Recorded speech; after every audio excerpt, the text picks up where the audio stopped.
नमस्कार, मैं गुलशन कुमार और आप देख रहे हैं aaptaayurved.co.in का यूट्यूब चैनल। आज का सत्र बदलाव का। आज के सत्र में हम जानेंगे आयुर्वेद के पाठ्यक्रमों में कौन से बड़े बदलाव होने वाले हैं और कौन सा बड़ा परिवर्तन होने वाला है। तो आज का सत्र हम शुरू करें उससे पहले मैं आप लोगों को याद दिला देना चाहूँगा कि ऐसे ही आयुर्वेद के क्षेत्र से जुड़ी जानकारियों को पाने के लिए हमारे चैनल को सब्सक्राइब करें, वीडियोज़ को शेयर करें, लाइक करें और उस घंटी के निशान को जरूर दबाएं ताकि ये जानकारियाँ आप तक जल्द से जल्द पहुंच जाएं। तो जैसा कि मैंने बताया कि सत्र में आज बात करेंगे कि आयुर्वेद के पाठ्यक्रम में कौन से बड़े बदलाव होने वाले हैं और कुछ बदलाव हो चुके हैं और कुछ बदलाव का जो ड्राफ्ट बन चुका है उसके बारे में भी हम बताएंगे। तो सबसे पहले जान लेते हैं कि कौन सा बड़ा बदलाव हो चुका है और धरातल पे लागू होने वाला है।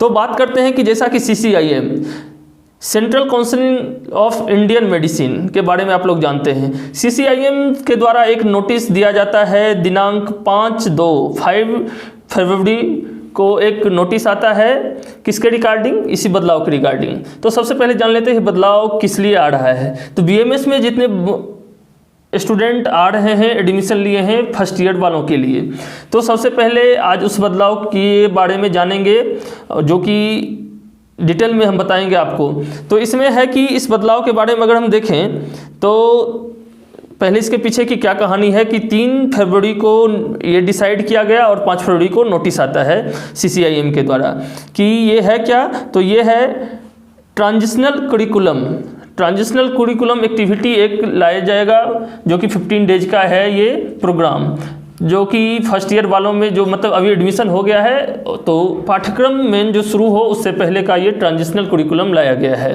तो इसके बारे में जानते हैं कि इसमें होगा क्या। और जो है ये पास हो चुका है बिल और वर्ष 2020-21 जो नया एडमिशन हुआ है इसी साल से ये लागू होने जा रहा है। तो ये जो 20 दिन मतलब 15 दिन का जो ये है उसका पूरा ब्यौरा हम आप लोग को शॉर्ट में बता देते हैं कि मेन क्या चेंजेज आए हैं।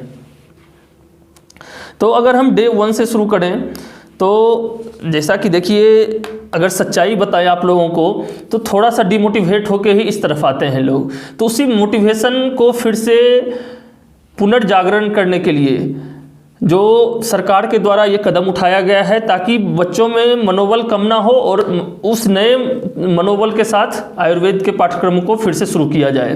तो फर्स्ट डे जैसे इनॉग्रल फंक्शन होगा, इंटरेक्शन विथ पेरेंट्स मतलब पेरेंट टीचर मीट, क्योंकि एक समाज का भी एक बहुत बड़ा योगदान रहता है इस क्षेत्र में। तो समाज को, पेरेंट्स को भी इंटरेक्ट किया जाएगा यहाँ, पेरेंट इंटरेक्शन, फिर पेरेंट टीचर मीटिंग होगा, स्टूडेंट इंटरेक्शन, लंच वगैरह। इन सब के बाद आयुष के बारे में एक संक्षिप्त जानकारी फर्स्ट डे दी जाएगी।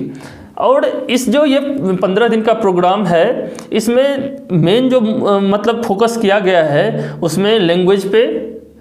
तो लैंग्वेज अगर देखें तो मेन लैंग्वेज जैसे आयुर्वेद का मैंने बताया कि संस्कृत, तो संस्कृत के बारे में आपको मतलब फोकस किया जाएगा। मतलब ऐसा करके है वदतु संस्कृतम करके कार्यक्रम होगा 15 दिन में। फिर स्किल्स, तो इसमें आपको इंग्लिश लर्निंग पे भी फोकस किया जाएगा। उसके बाद सबसे पहले आपको आयुष के बारे में, आयुर्वेदा, यूनानी, सिद्धा, इन सब के बारे में विस्तृत जानकारी दी जाएगी। इसके बाद फिर हम आते हैं दूसरे दिन पे। तो जैसा कि मैंने बोला कि लैंग्वेज पे फोकस, तो संस्कृत वदतु संस्कृतम नाम का कार्यक्रम डेली होगा 1 घंटे 1.5 घंटे का। उसके बाद फिर हिस्ट्री, फिलॉसफी, ASU ड्रग का क्या था उसके बारे में परिचय उसका दिया जाएगा एमिनेंट पर्सन के द्वारा। आगे हम करते हैं कि इसमें और क्या क्या होगा। तो संक्षिप्त में तो ये लैंग्वेज का डेली होगा। उसके बाद role of ASU in public health care, primary health care के बारे में। फिर आगे हम 3rd 4th डे तो history, philosophy, concept of ASU drugs और उसका रिसेंट में क्या एडवांसमेंट हुआ है उस मतलब इसमें, तो उसके बारे में बताया जा रहा है। आगे हम और जो मेजर तो लगभग ये संस्कृत वाला, इंग्लिश वाला, ये इस सब का रोल लगभग 5th 6th डे भी होगा। आगे अगर हम देखें 7th डे की बात तो उसमें लैंग्वेज का, फिर वृक्ष आयुर्वेद, मृग आयुर्वेद, मतलब ऐसा है कि आयुर्वेद में और भी औषधियाँ हैं, केवल वनस्पतिक औषधि नहीं, धातु का जो औषध बनाता है, रस शास्त्र में बनाते हैं हम लोग, रस औषधि, काष्ठ औषधि, इन सब के बारे में भी शॉर्ट में जानकारी दी जाएगी। फिर professional medical ethics, computer skills, इन सब पे भी ध्यान दिया जाएगा। आगे फिर कम्युनिकेटिव इंग्लिश के बारे में भी थोड़ा जागरूक किया जाएगा आप लोग को कि कम्युनिकेशन गैप ना हो कहीं भी किसी भी क्षेत्र में जाके आयुर्वेद के स्टूडेंट के द्वारा। फिर बायोडाइवर्सिटी एंड ASU ड्रग का जो रिलेशन है, योगा मेडिटेशन के बारे में बताया जाएगा।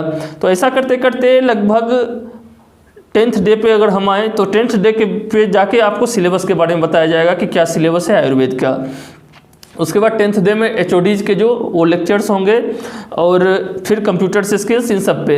तो लगभग हम देखें कि 10वें दिन तक तो रोज संस्कृत का वदतु संस्कृतम नाम का कार्यक्रम, जिससे संस्कृत को आपको चित्त परिचित कराया जाएगा, कम्युनिकेशन के लिए, कम्युनिकेटिव स्किल्स के लिए इंग्लिश का प्रोग्राम, और बाकी ASU ड्रग, उसकी महत्ता, आयुर्वेद की अभी वर्तमान में क्या महत्ता है, इन सब के बारे में भी बताया जाएगा।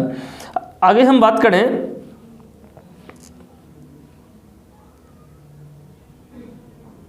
तो इसके बाद मॉडर्न इरा में स्ट्रेस एक बहुत बड़ा कॉज है। तो स्ट्रेस मैनेजमेंट को लेकर भी छात्र क्योंकि स्ट्रेस में आते ही हैं, तो उसको लेकर भी आयुर्वेद में क्या उसका परिचर्या हो सकता है, दिनचर्या हो सकता है, उसके बारे में बताया जाएगा। फिर वीडियोज रिलेटेड टू आयुष। इसके बाद अगर हम आगे बात करें तो मेन जो है वो एमिनेंट पर्सनालिटी जो मिनिस्ट्री ऑफ आयुष से हो सकते हैं, या स्टेट का जो आयुष काउंसिल है उसके द्वारा कोई IAS वगैरह, उनका एक स्पीच होगा। और बायोमेडिकल वेस्ट मैनेजमेंट, और मेन जो है लास्ट 14th डे में लर्निंग स्किल्स पे ध्यान दिया जाएगा, और ग्रुप लर्निंग और ग्रुप डायनेमिक्स, इसके बारे में एक नॉलेज संक्षिप्त में दिया जाएगा।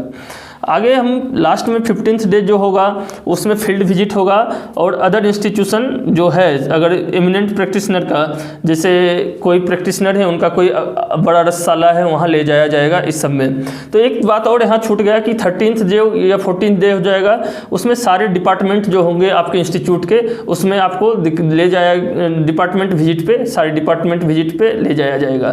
तो इस तरह से ओवरऑल हम अगर बात करें तो फर्स्ट 15 डे जो होगा कॉलेज का या 15 डेज, उसमें कोई आपका पाठ्यक्रम से रिलेटेड, सिलेबस से रिलेटेड कोई क्लास वर्क या थ्योरी वर्क कुछ नहीं होने वाला है।